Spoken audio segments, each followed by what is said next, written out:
Bonjour et bienvenue dans cette session. Il est 10 heures et nous allons commencer notre session.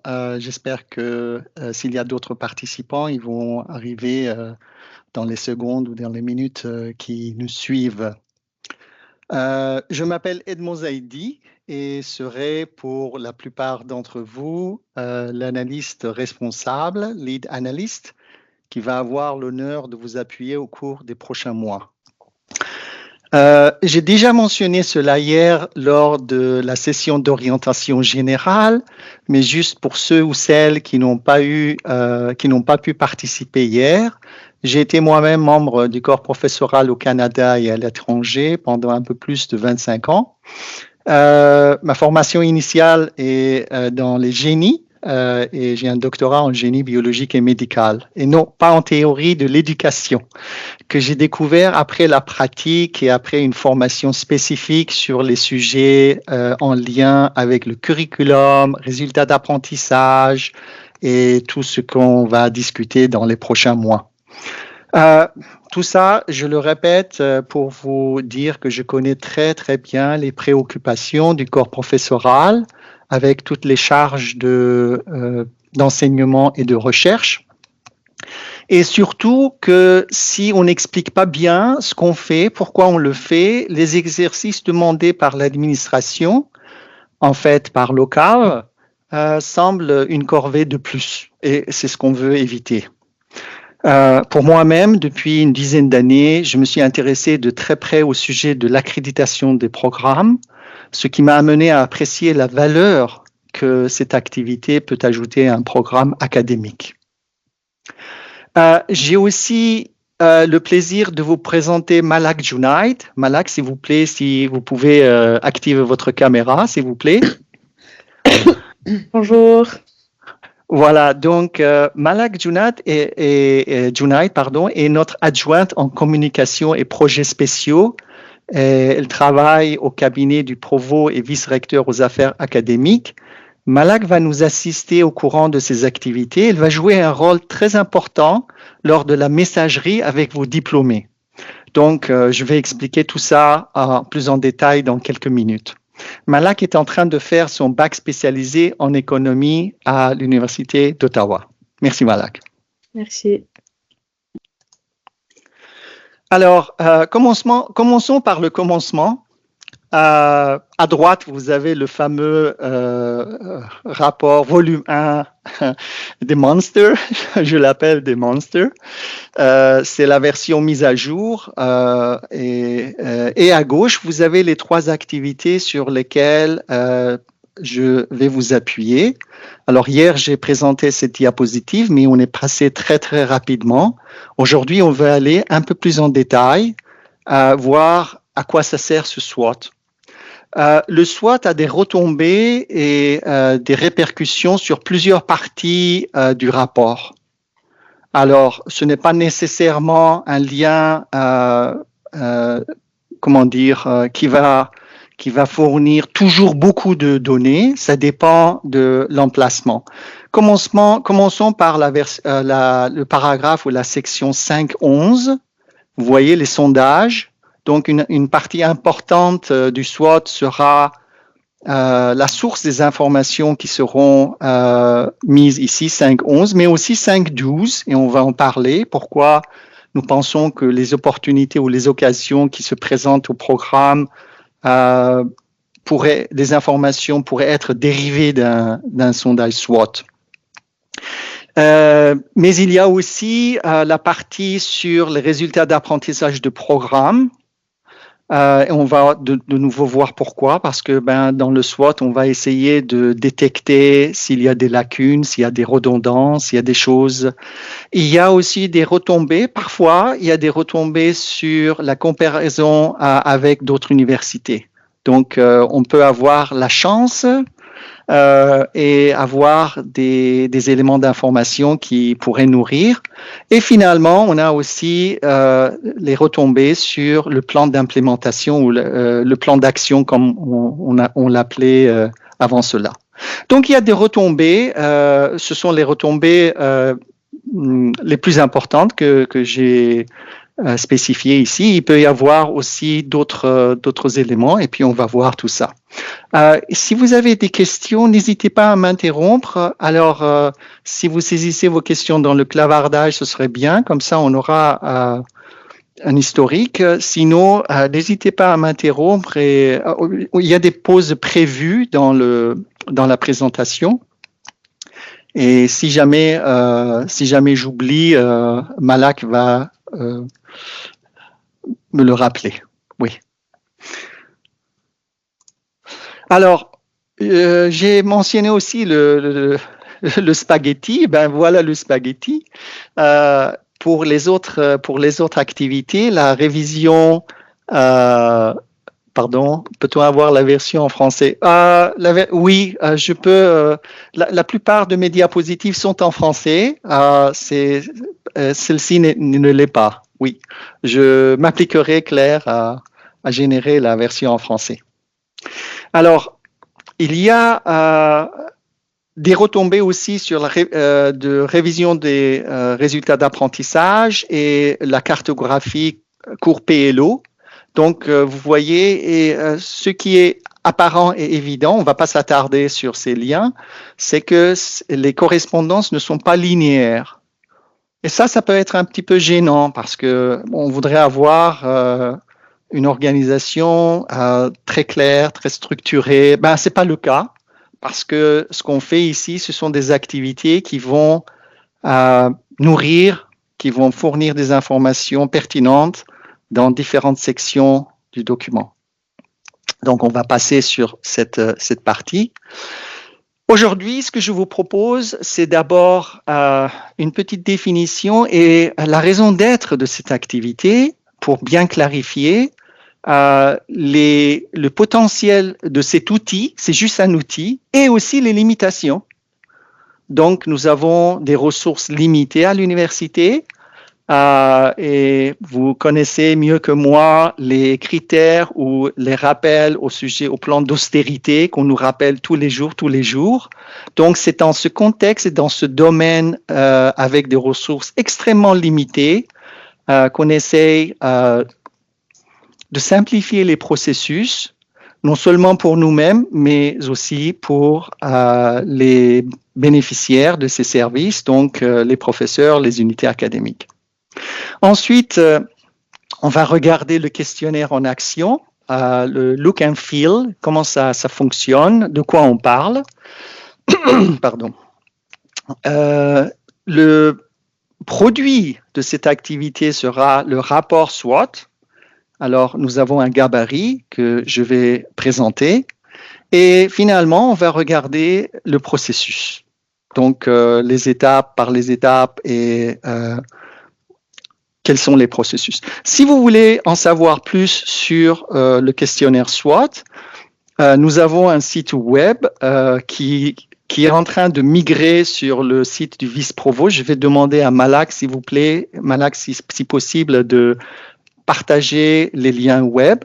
Alors, ces liens vont vous apporter, vont vous diriger vers des pages où il y a plus d'informations sur le processus SWOT, si vous avez envie d'en apprendre un peu plus.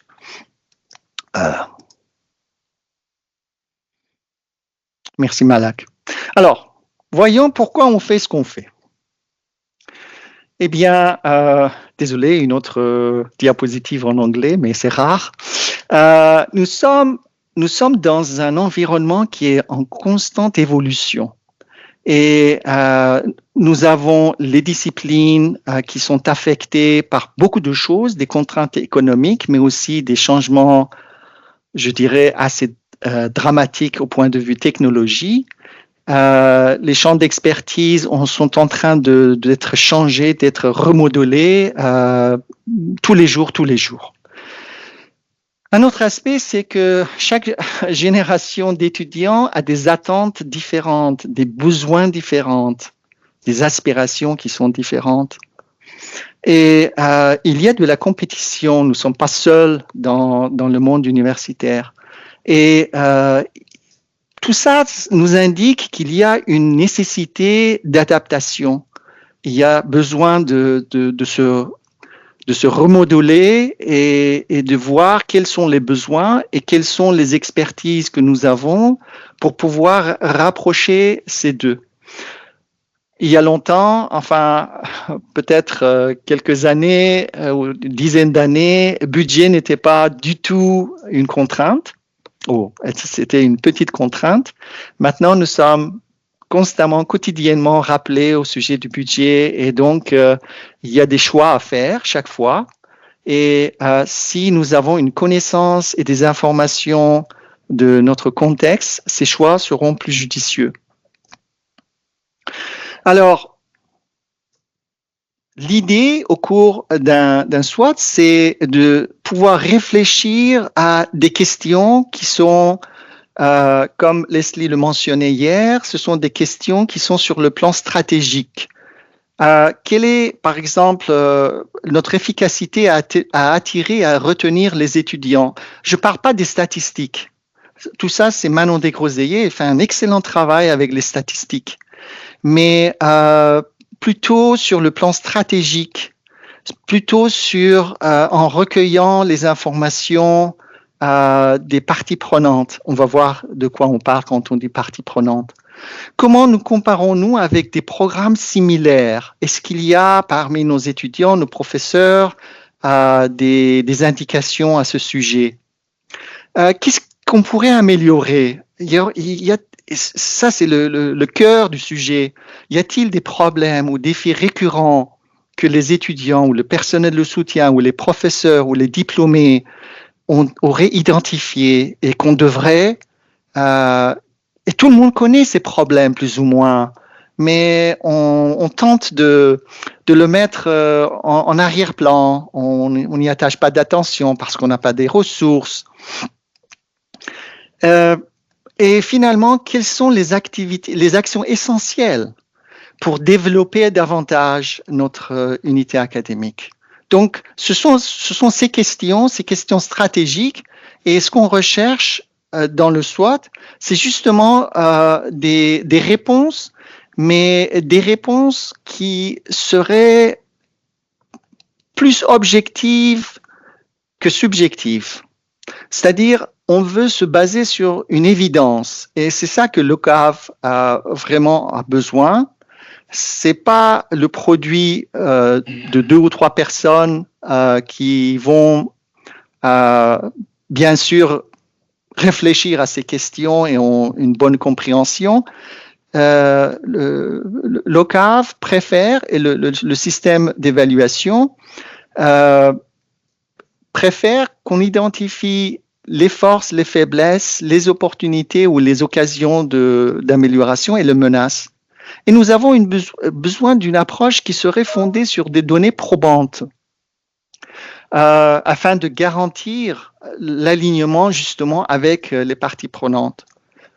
Ici, entre l'analyse SWOT, c'est un outil de planification stratégique qui pourrait nous aider à identifier et évaluer justement ces forces et faiblesses.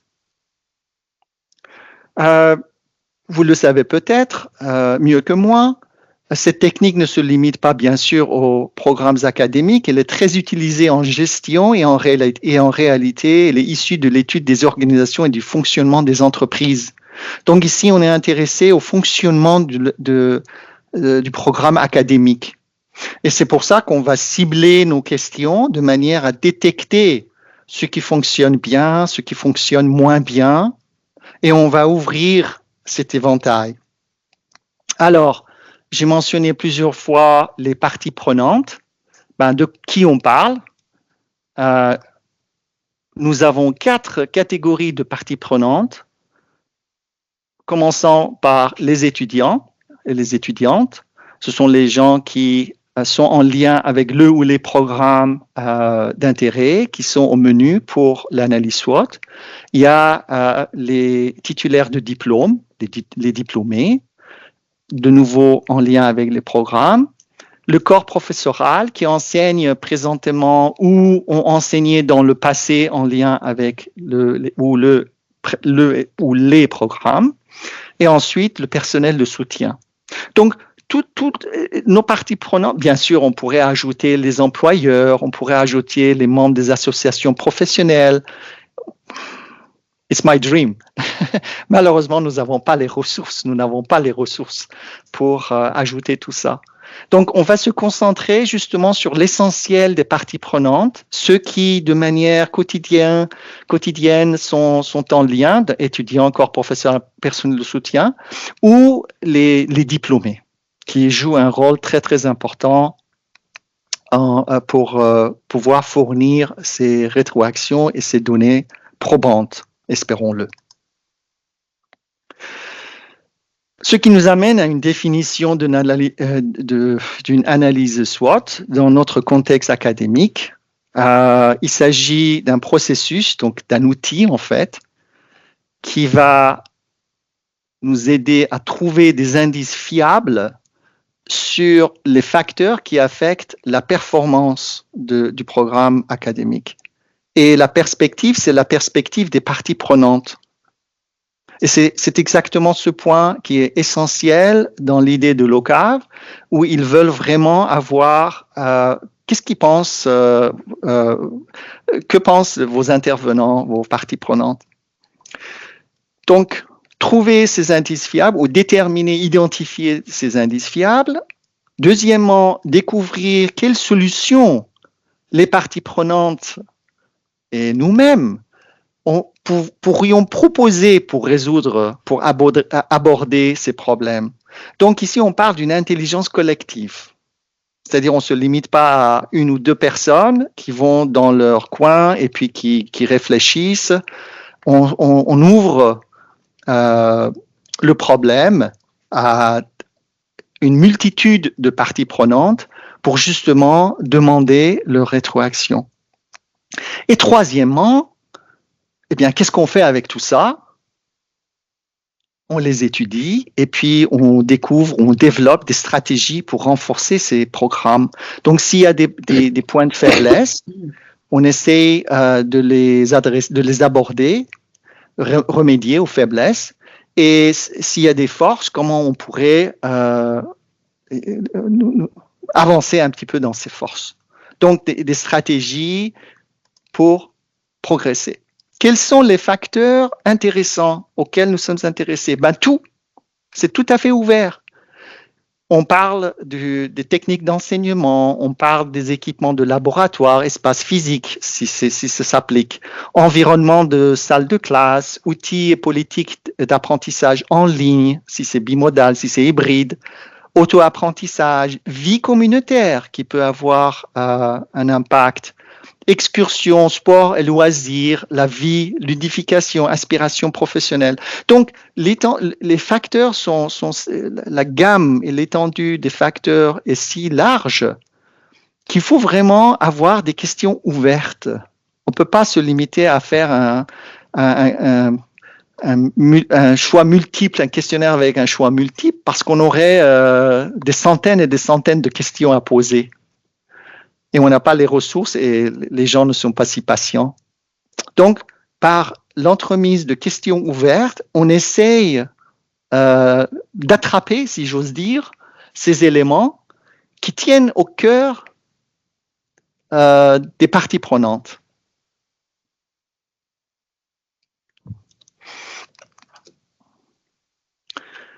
Une partie que j'aime beaucoup dans cet exercice de SWOT, c'est l'opportunité qui est offerte aux parties prenantes de contribuer à la résolution de problèmes. Les points de vue sont très, très divers.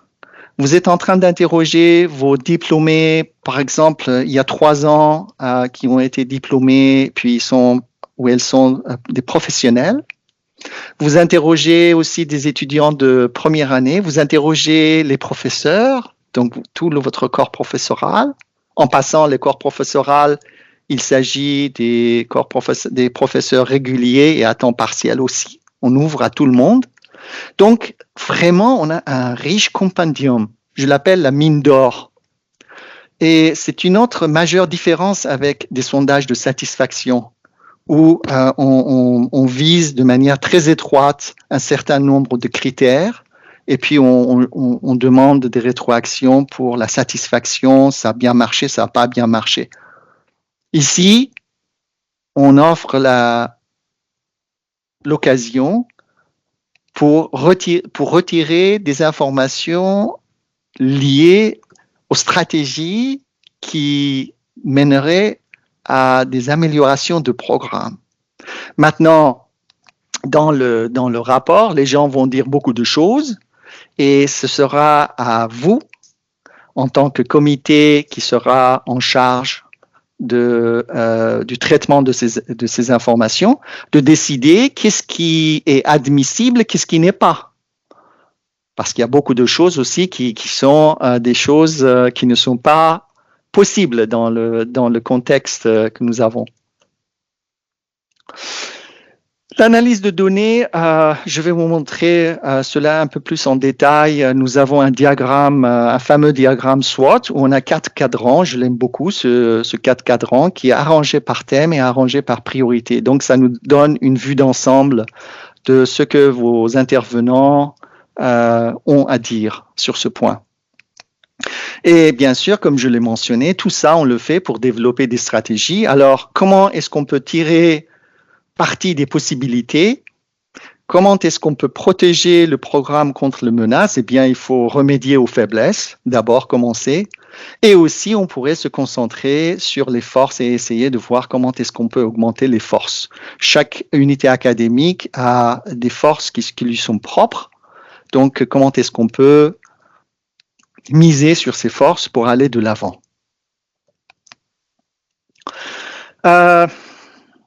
Parfois, il y a un manque d'engagement auprès des participants et nous avons identifié 5 raisons particulières.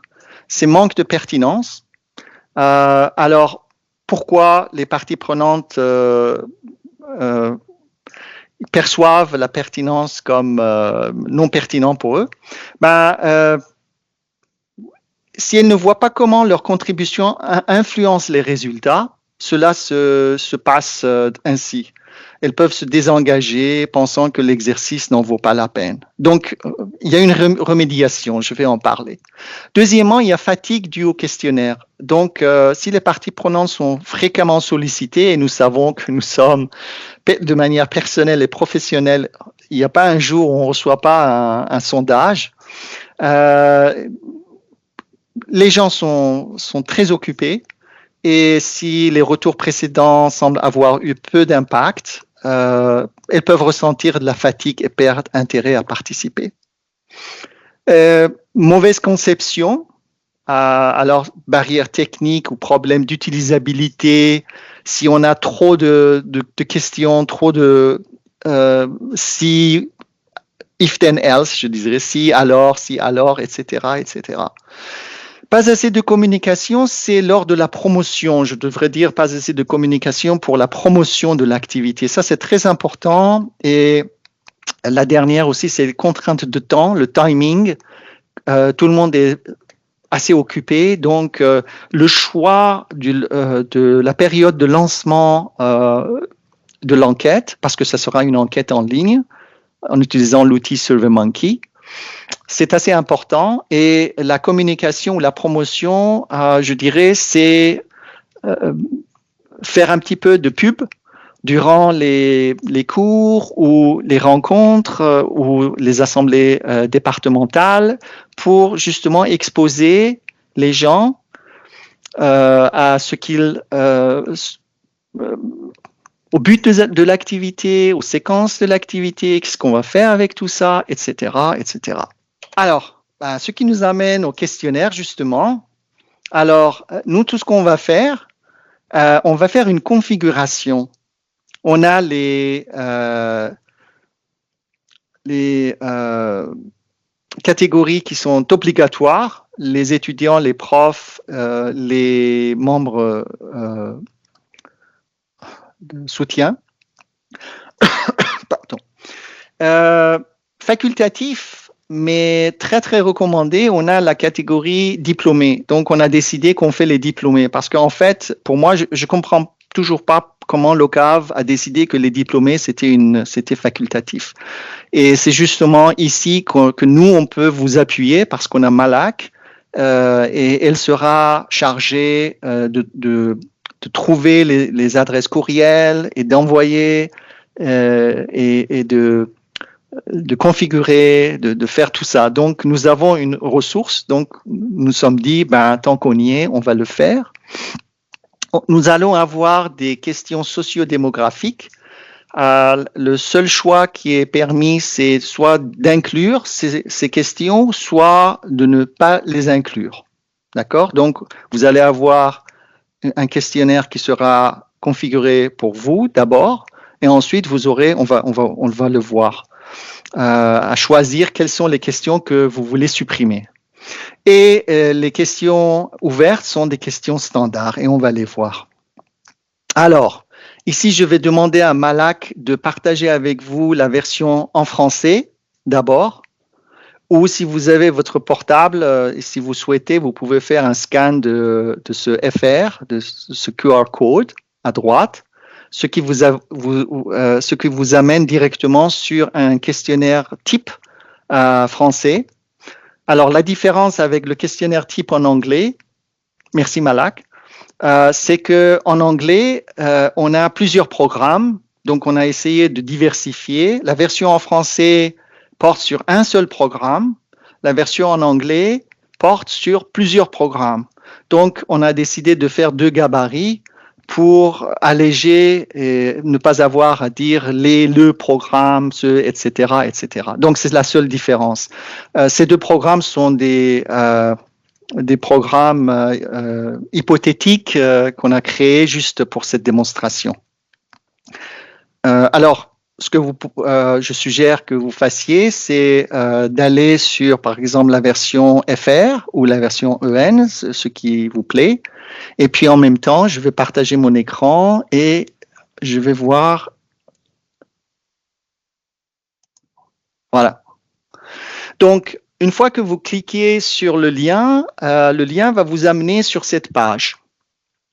Et cette page, ce sont des instructions pour la configuration. Donc, j'aurai besoin de votre confirmation sur alors les noms ou les noms complets des programmes à inclure dans ce questionnaire. Quelle expression souhaitez-vous au lieu de département, école, institut? Laissez-moi augmenter la taille, voilà. Vous allez voir, il va y avoir école, département, etc. S'il y a des questions socio-démographiques que vous souhaitez supprimer, et s'il y a des exigences exactes pour les cas particuliers, par exemple, on a des programmes conjoints avec Carleton, donc c'est pas seulement UOttawa, il faut ajouter les étudiants de Carleton, ça aussi on le fait. Pour votre information, on fait les SWOT pour l'Université d'Ottawa et l'Université de Saint Paul, et aussi avec les programmes conjoints avec Carleton. Donc, cette page sera supprimée dans le questionnaire qui va apparaître pour les parties prenantes. Ensuite, si on clique sur page suivante, il y a la première page. Donc, ça, c'est la partie légale.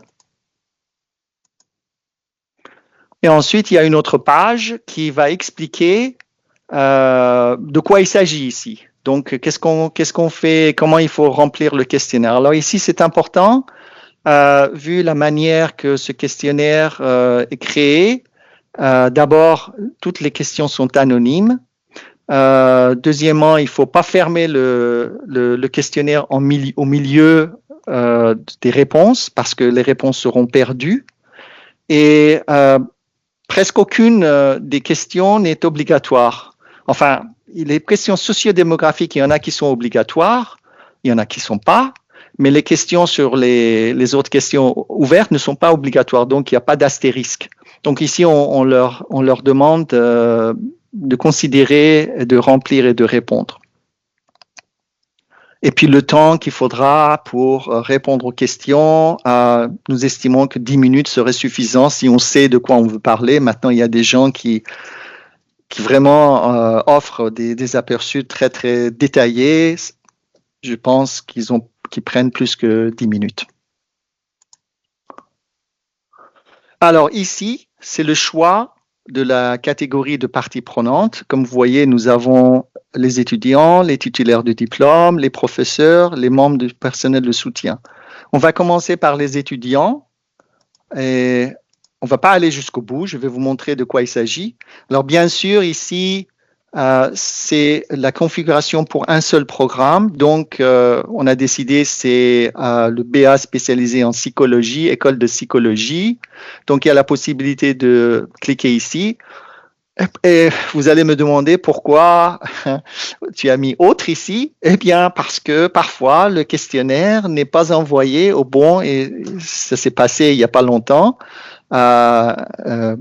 Malak va se charger d'envoyer le questionnaire aux diplômés, donc elle a la bonne liste, mais il se peut que le département, au lieu d'envoyer, par exemple, au premier cycle, l'envoie aux étudiants de premier cycle et deuxième cycle supérieur. Bon, il y a une petite erreur. Alors, on donne toujours la possibilité d'indiquer parce qu'il faudrait filtrer au début. J'espère que ça n'apparaisse pas tous les jours, mais il se peut.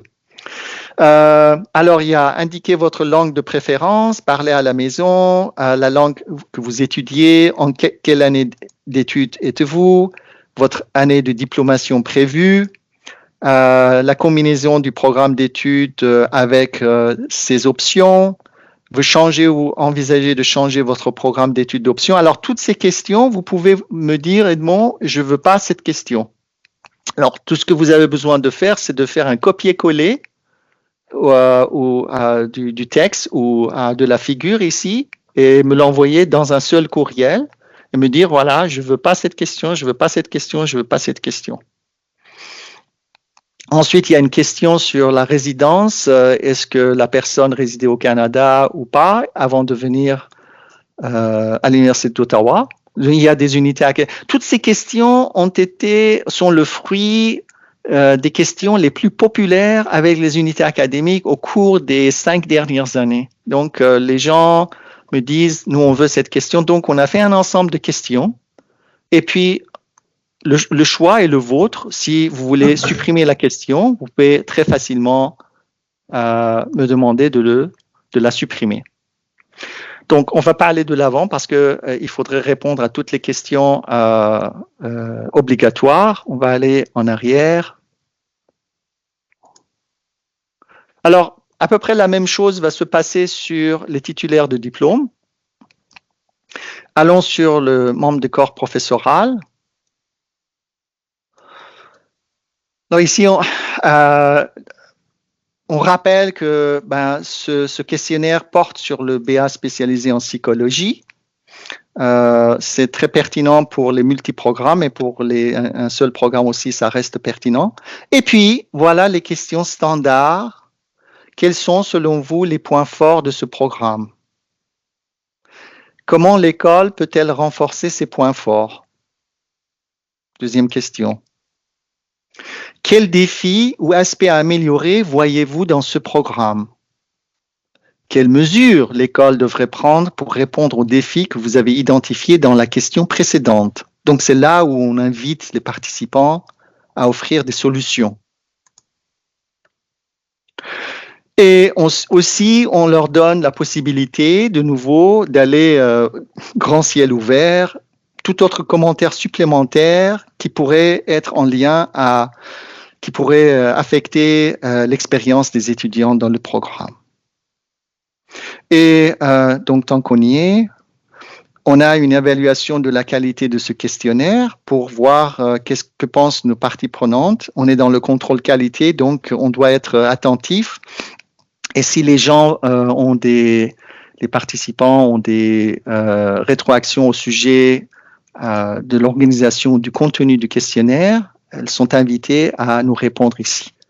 Et c'est seulement en cliquant soumettre mes réponses que les réponses seront enregistrées. Ça, c'est expliqué dans la première page. C'est très important parce que c'est l'outil qui se comporte de cette manière. Alors, si on peut aller voir la seule différence entre la version ici, le gabarit en anglais, donc les informations sont les mêmes. Oui, Claire. Alors, donnez-moi une seconde, je vous montre cette... et puis alors, la seule différence avec la version démo en français et démo en anglais, c'est que dans la démo en anglais, on a plusieurs programmes. Donc, la structure du questionnaire change un petit peu.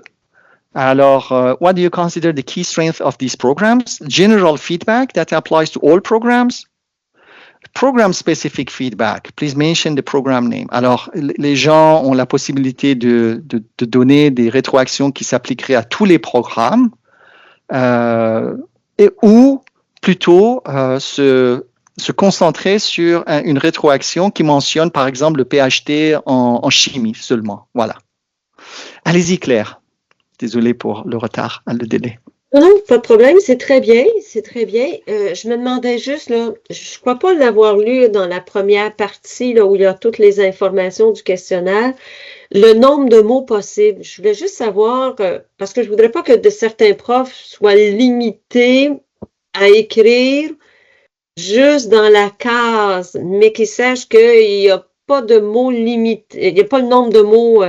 Non. On n'est pas restreint par un nombre de mots. Je sais pas si je me fais comprendre. Non, j'ai pas mis de. C'est juste la largeur. Nous n'avons pas mis de limitation. C'est la largeur de la case. Mais comme vous voyez ici, la case s'étend.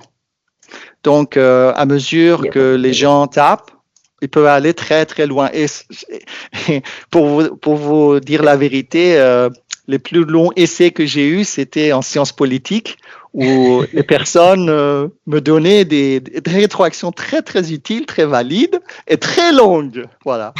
Donc il n'y a pas de souci, pas de souci. Merci pour la question, Claire. Parfait, merci. Je vous en prie. Donc, c'est la seule différence entre les deux configurations. Donc, on a été obligé de créer ces deux configurations parce que si on met la même structure pour les gens seraient mêlés. Pourquoi on me demande feedback, general feedback, alors qu'il y a un seul programme, program specific feedback, etc., etc. Donc, la structure est la même dans les autres parties. Pour les questions, pour les étudiants, c'est à peu près sur le même ton. C'est à peu près sur le même ton. Ce ne sont pas exactement les mêmes questions. Si vous souhaitez, vous pouvez aller dans le questionnaire. Par souci de temps, je préfère aller sur les étapes du processus, si vous le permettez. Mais c'est à peu près dans le même ton, dans la même ligne. Question ouverte. D'accord ? Oui, Julie, allez-y. Merci. Merci pour votre patience. Moi, je fais une évaluation qui est une harmonisation des programmes. Donc, si je comprends bien, il faudrait que je fasse plusieurs différents surveys. Ma question, donc, j'imagine que c'est le même pour les professeurs, mais pour les étudiants, il faudrait en faire un pour le bac en français et en anglais, pour la maîtrise en français et en anglais. Donc, il faut faire à peu près 6 différents questionnaires pour juste les étudiants. Alors, ici, merci pour la question. On a la possibilité de fusionner tous les programmes. Donc, laissez-moi aller en arrière. Alors, c'est à vous de décider. Ils ont le choix bac, maîtrise ou... Voilà, voilà. Okay. Et puis, pour les... Alors, si on va un petit peu en arrière, alors ce qui va se passer... Oh, pardon, j'étais trop loin. Même chose, français, anglais, on peut faire juste voilà, un donc, seul. Voilà. Donc, on a... Alors, page suivante. Ici, quand on dit « Veuillez indiquer votre programme d'études actuel », on va avoir une liste. Okay. Et dans la liste, les étudiants ou les diplômés vont choisir. D'accord? Donc, on va vous donner 2 questionnaires, un en français et un en anglais. Et on va lister tous les cours, tous les programmes, pardon. Et les participants vont choisir le programme qui leur est pertinent. OK. Et peut-être que vous allez dire tout à l'heure, mais j'imagine tout ça, on va le recevoir bientôt pour faire nos choix, pour pouvoir peut-être lancer. Oui. Okay. Oui. Merci. Absolument. Merci pour la question. Claire? Encore moi, je m'en excuse. C'est un peu, moi j'en ai 2 en ce moment. C'est un peu la même chose, mais pour les profs. Il y aura donc la liste aussi de tous les cours qu'ils pourront sélectionner parce qu'on a, nous, 5 programmes en français à évaluer et 1 en anglais. Non, on va le mettre, Là, ils on va mettre sélectionneront. tout ça. Ils vont pas sélectionner. C'est lors de leurs réponses claires qu'ils vont mentionner la rétroaction que je suis en train d'offrir.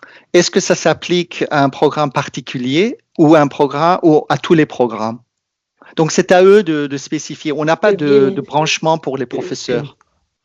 Parce que ça rendrait trop compliqué la structure du questionnaire et puis on raterait des occasions de capter des rétroactions. Donc, on leur laisse la possibilité, do you want to share general feedback or a program specific feedback? Et en français aussi, on a la même structure, d'accord? Ouais. Voilà. OK, donc ils ne vont pas sélectionner, ils seront obligés de l'écrire plutôt que de sélectionner. OK. Enfin, tout ce qu'ils ont besoin de faire, c'est de faire un copier-coller. Par exemple, voilà, je fais un copier-coller, programme, voilà, pouf. Ils n'ont pas besoin de... Oui, un copier-coller fonctionnera, voilà. OK. Et il y aura bien cette distinction-là parce que nous, on a un programme pour le bac en enseignement, mais on l'a à temps partiel, on l'a au Campus Toronto. Alors, tout ça va être bien décortiqué. Exactement. Ma deuxième question, en fait, c'est beaucoup plus un commentaire. Il faudrait éviter, même en français, là, d'écrire tout le temps une analyse SWOT, là, parce que nous, on a des profs qui vont, je vous assure, qui vont réagir fortement. C'est FFM, FFOM, là, parce que même en français, le SWOT, là, ça ne marchera pas là, chez nous. Là. Pas de souci, vous pouvez, non, pas de souci. Vous mettez dans le courriel, n'utilise pas SWOT, mais nous, FFOM, moi, je suis d'accord. FFOM, c'est beaucoup moins répandu, pour être honnête, mais c'est pour ça que j'utilise SWOT. Mais oui, point noté. Merci. Allez, on va aller sur la continuation. Ah, voilà. C'est quoi le produit de tout ça? Le produit de tout ça, c'est un rapport. Alors, je dois le retrouver, mon rapport. Donnez-moi une seconde.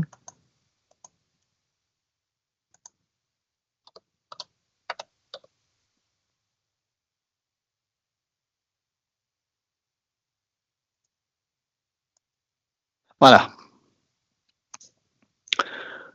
Alors, toutes ces données seront collectées et le produit qu'on attend, c'est un rapport SWOT. De nouveau, nous sommes en train de regarder un gabarit. Alors, il y a la méthodologie où on explique les programmes, on explique les questions qui ont été posées aux catégories de parties prenantes et ensuite des statistiques sur combien de réponses en quelle langue, qui portaient sur quel point. Donc, il y a toute une analyse qui a été faite et ensuite des statistiques, des graphes qui représentent combien de personnes ont participé, quelle était leur provenance, les diplômés, tout ça. Donc, le gabarit qu'on est en train de voir, c'est un des meilleurs rapports. Je l'ai tiré d'un des meilleurs rapports. Alors, le vôtre pourrait être plus simple. Alors, qu'est-ce qu'ils font vos étudiants si vous êtes intéressé à savoir s'ils travaillent ou s'ils ne travaillent pas? Et ensuite, on arrive au cœur de la chose, c'est toutes les forces qui ont été, tous les points positifs qu'on a pu retrouver. Alors, ces points positifs, ils sont éparpillés dans le rapport. Peut-être qu'en évoquant un point négatif, la personne est en train d'alluder à un point positif. Donc, par exemple, ici, ça veut dire qu'il y avait 116 éléments de réponse qui étaient pertinents au curriculum et la structure du programme. Il y en avait 34, alors c'est ordonné. Il y en a 34 qui pensaient ceci, il y en a 21 qui pensaient cela, etc., etc. Donc, ça ne veut pas dire que exactement 34 personnes ont tapé Strong Practical Laboratory Courses. C'est-à-dire qu'il y a 34 personnes qui ont émis des opinions qui étaient en lien avec ces compétences.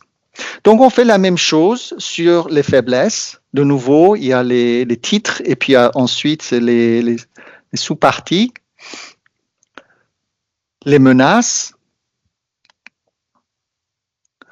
Oui, oui, on va y arriver. Merci pour votre question. Je savais que vous allez poser cette question. Et nous avons le fameux cadran où on voit d'un coup d'œil qu'est-ce qui se passe, quelles sont nos forces, quelles sont les faiblesses, quelles sont les recommandations, dans quelle direction on pourrait aller, etc., les opportunités. Et après ça, les stratégies. C'est-à-dire, ce sont les solutions qui ont été offertes par les répondants pour aborder les défis.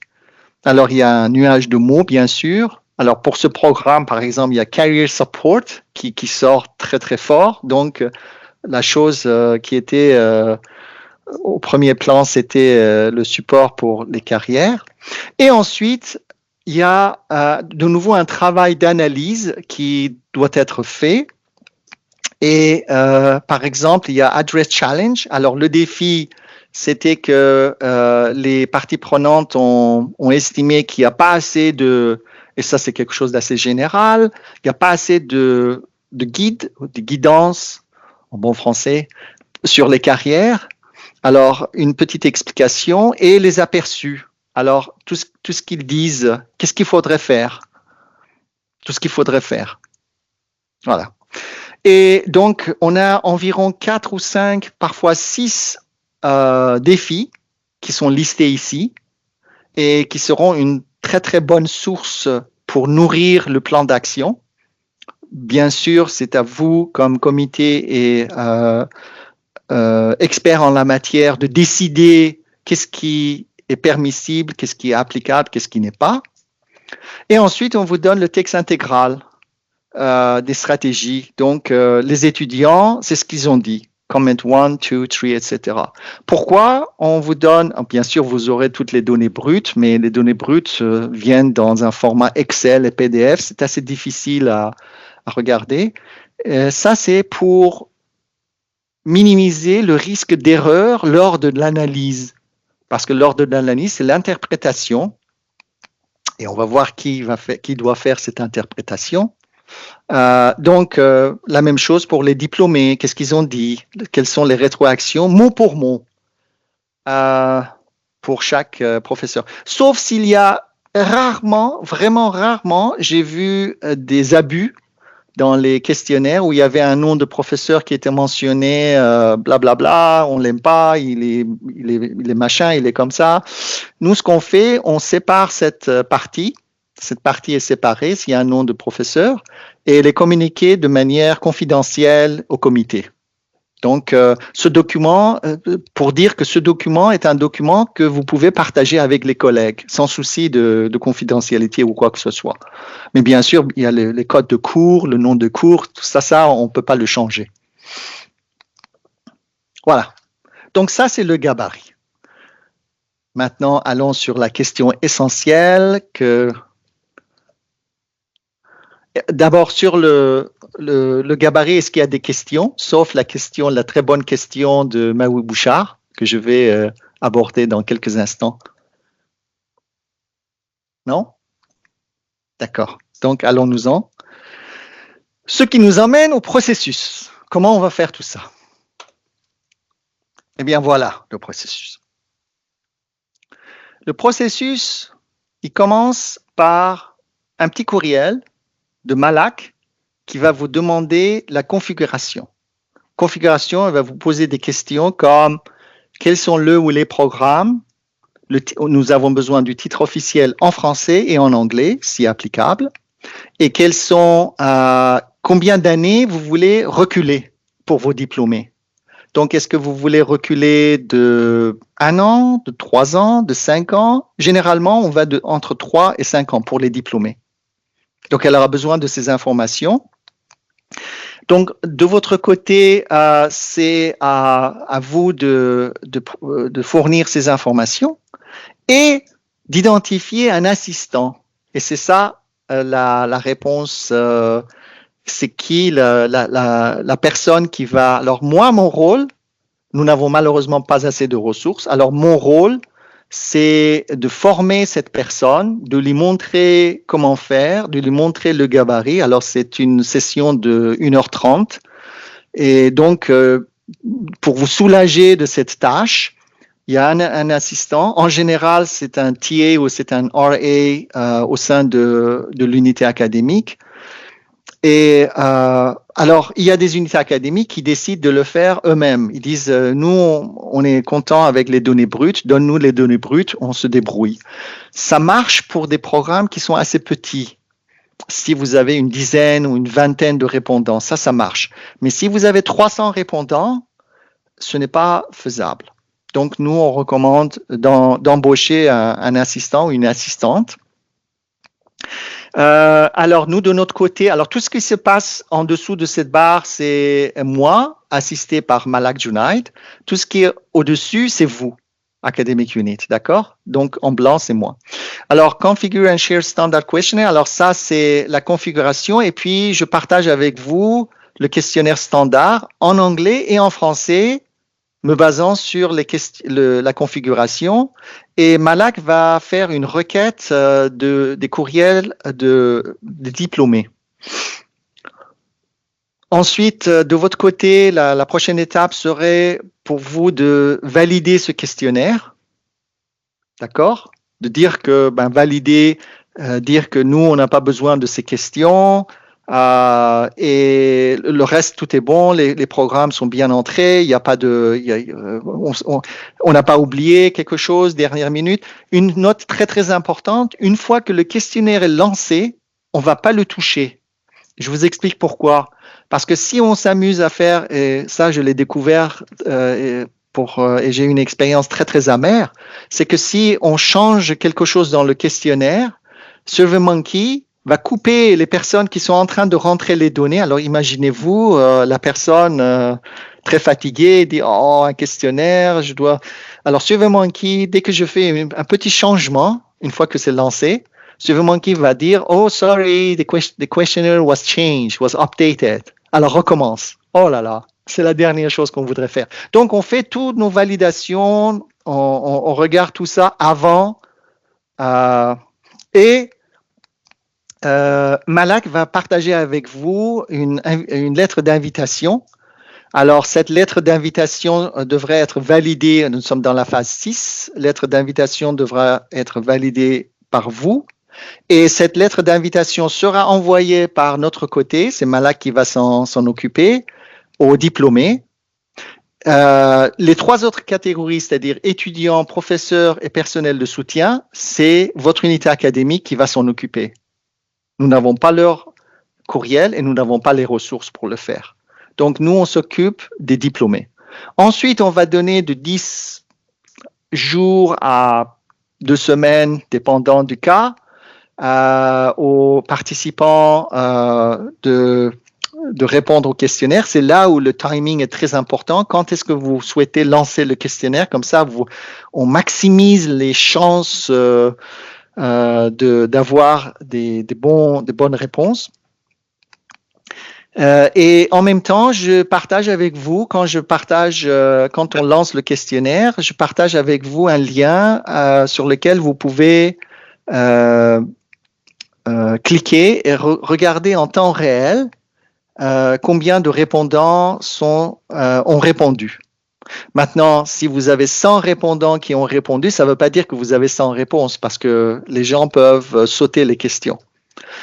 À ce moment-là, avant que le questionnaire ferme, qu'on ferme le questionnaire, je vais m'empresser de faire la formation de l'assistant ou de l'assistante pour lui expliquer les tenants et aboutissants, qu'est-ce qu'on veut, quel est l'objectif. Et vous me dites de clôturer le questionnaire. Donc, phase 10, le questionnaire est fermé.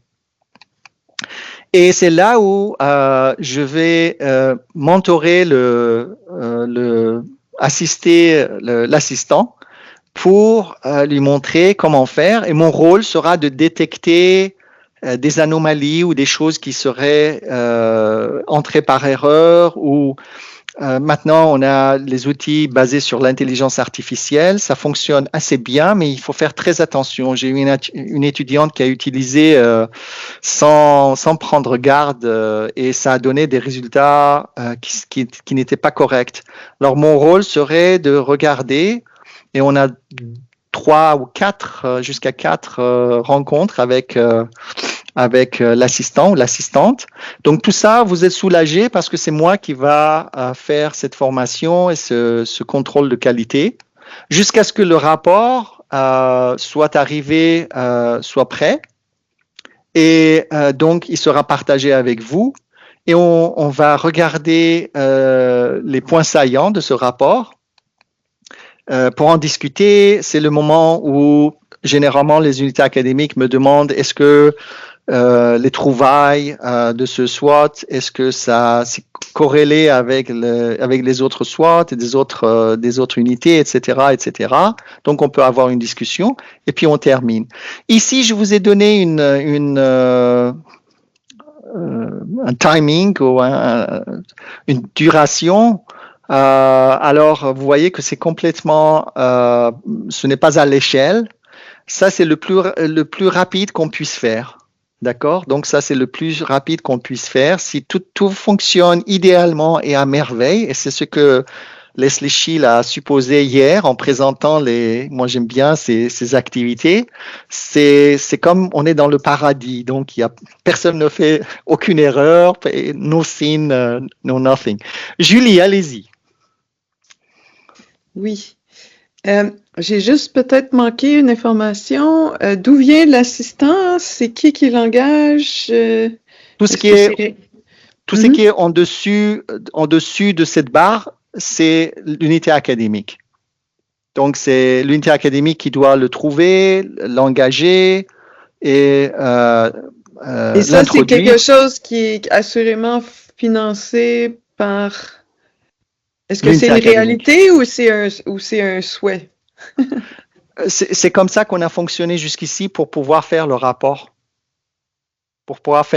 Sinon, ma question, est-ce que les unités sont au courant et ils ont un financement pour ça de quelque part ou c'est juste ce qu'on souhaiterait?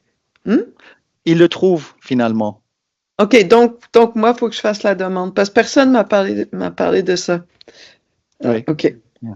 Alors, l'idée, c'est que du point de vue financier, ça fait beaucoup de sens parce que au lieu de mettre un professeur sur ce travail, qui est un travail d'analyse, ce n'est pas un travail mécanique, c'est un travail d'analyse, mais c'est un travail minutieux et puis fatigant, je dois dire, avec beaucoup de données, des fichiers Excel à gauche et à droite. Donc, un étudiant en formation serait plus rentable pour l'université. Voilà. D'accord. Alors, voyons les questions. Non, on est bon.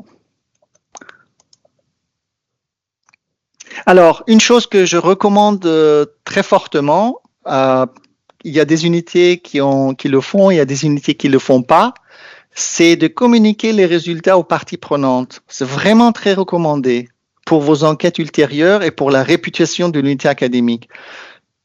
Mettons-nous à la place des gens qui reçoivent ce questionnaire. Vous avez fourni un effort et vous avez répondu honnêtement à des questions ouvertes. C'est pas évident, c'est pas cocher des cases. Et on ne sait pas qu'est-ce qu'il en devient. Alors, la principale source de taux de réponse, c'est pas de retour d'information aux parties prenantes sur les enquêtes. Alors, c'est quoi un bon taux de réponse? C'est environ 30%. 20 à 30%, c'est excellent si vous avez un taux de réponse de 20 à 30%. Maintenant, il y a des unités académiques qui dépassent ce taux de réponse par une communication, je dirais, acharnée.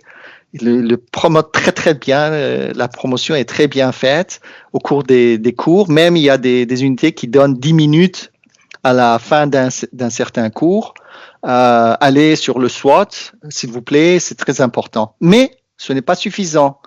il faut valoriser, moi je dirais, les parties prenantes en leur faisant savoir qui a été enquêté, qu'est-ce qu'on a fait, qu'est-ce qu'on a appris de tout ça et ce qu'on va en faire.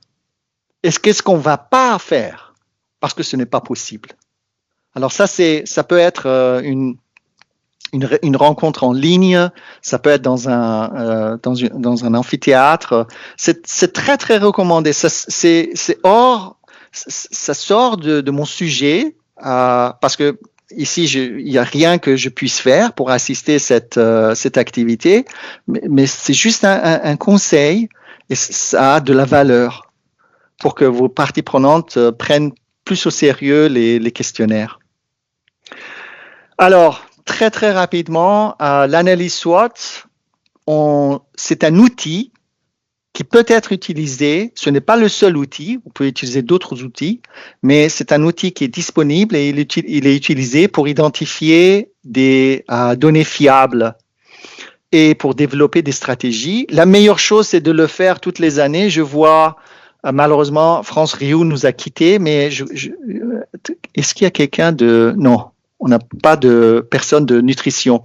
En nutrition, ils le font chaque année. Et c'est formidable. C'est formidable. On doit le faire chaque année, en fait. Mais maintenant, parce que, de nouveau, on n'a pas de ressources, on le fait une fois tous les 7 ans ou tous les 8 ans. Et une analyse SWOT, ce n'est pas une enquête de satisfaction. Un processus étape par étape où on utilise des questions ouvertes, maintenant standards. La promotion de l'événement, la participation est très importante. Ensuite, il y a le regroupement thématique, il y a les aperçus et il y a la rétroaction aux parties prenantes. Alors, parties prenantes, ce sont les 4 catégories. On essaye d'intégrer les perspectives différentes. Qu'est-ce qu'une analyse SWOT qui est réussie?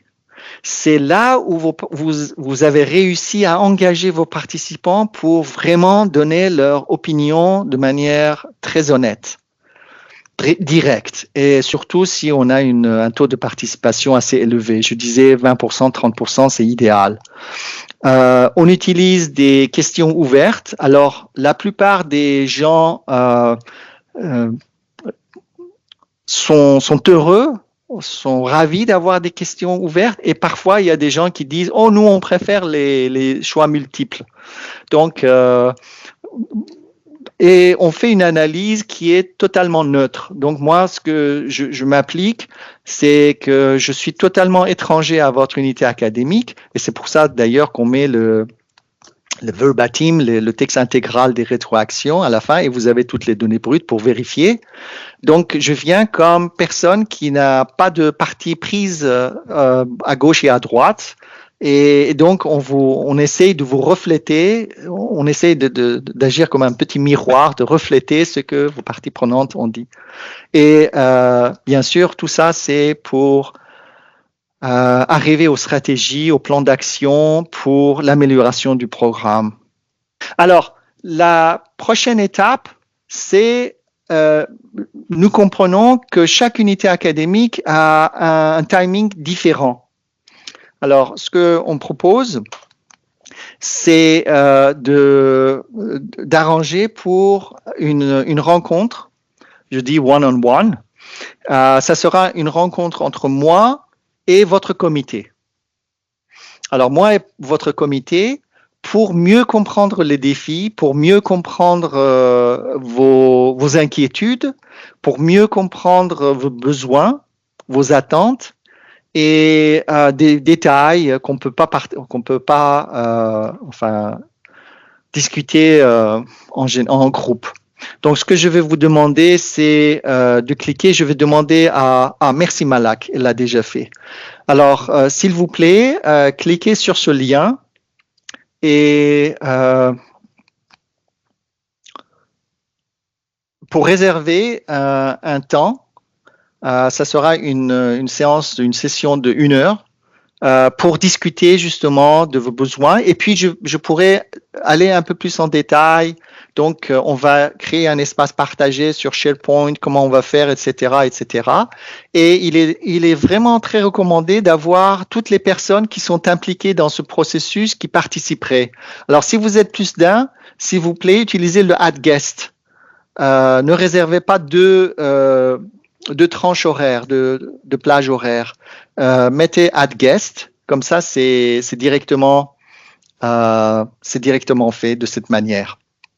Alors, de nouveau, ici, c'est pour développer un échéancier un petit peu plus personnalisé pour vous. Par exemple, si vous dites, oh, nous, vraiment, on doit finir en juin parce qu'on part, il n'y a personne et puis ça va. Donc, c'est comme ça qu'on va faire. Si vous êtes présent en juillet ou si même en mai, ça doit être terminé, comment on va faire tout ça? On peut discuter de ces détails lors.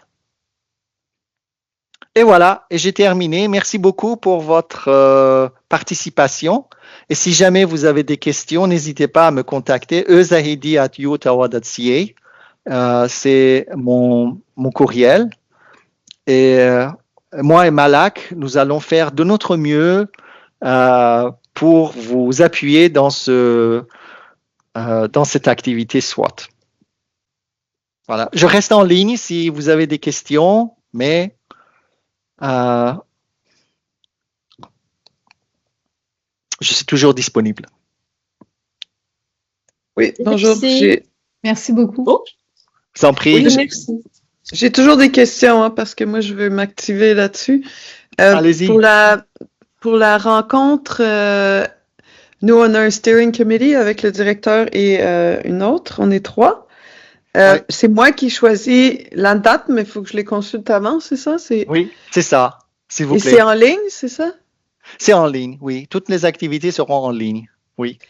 Et là, je suis sur le calendrier, donc si je voulais faire ça demain, OK, il y a des blocs d'heures. OK. Voilà. OK, je vais voir avec eux. Et juste, AU, ça veut dire quoi? AU Assistant? Academic Unit. Academic Unit. Academic AU, c'est Unit l'utilisation, oui, academic. Assistant. Oui, OK, c'est moi, ça.